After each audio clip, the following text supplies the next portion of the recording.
For all those who appreciate the work that we're doing here on Standing for Truth, please hit that subscribe button because we are just getting started.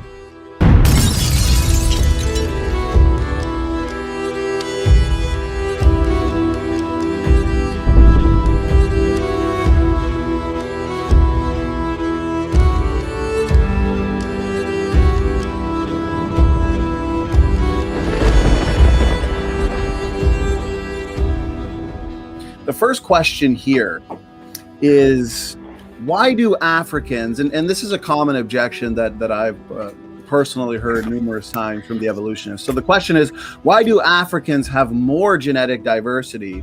Evolutionists say this is evidence against a literal Adam and Eve because this shows that Africans are an older population. Actually, having done several years of genetics and done exceedingly well at it in addition to my geology, the one thing I've discovered that it doesn't take time to increase diversity. It takes migration from one place to another, particularly if you're being chased by someone who's going to eat you. And you can then isolate in a little group and you become absolutely unique. So to give you a good example, we know beyond a shadow of a doubt that the pygmies, the little ones, they are genetically descended directly from the Zulus, the really tall ones. So you've got genetic diversity really quickly, but there's a good reason, and it's to do with persecution.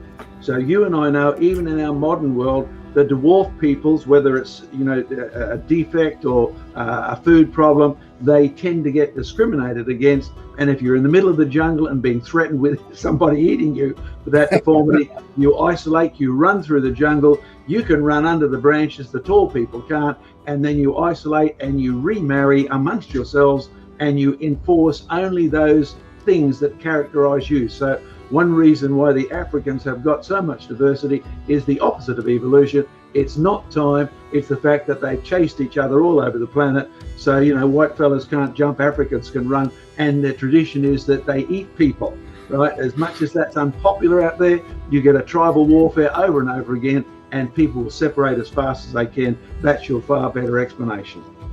Well, that's a great response, John. I completely agree. I think you nailed it when you said the amount of genetic diversity is not necessarily indicative of time. And that's what these critics of young Earth creation seem to assume, because we're looking at different environmental conditions, a different history, for example, in some of these African tribes and groups. That's a great answer, and I appreciate that.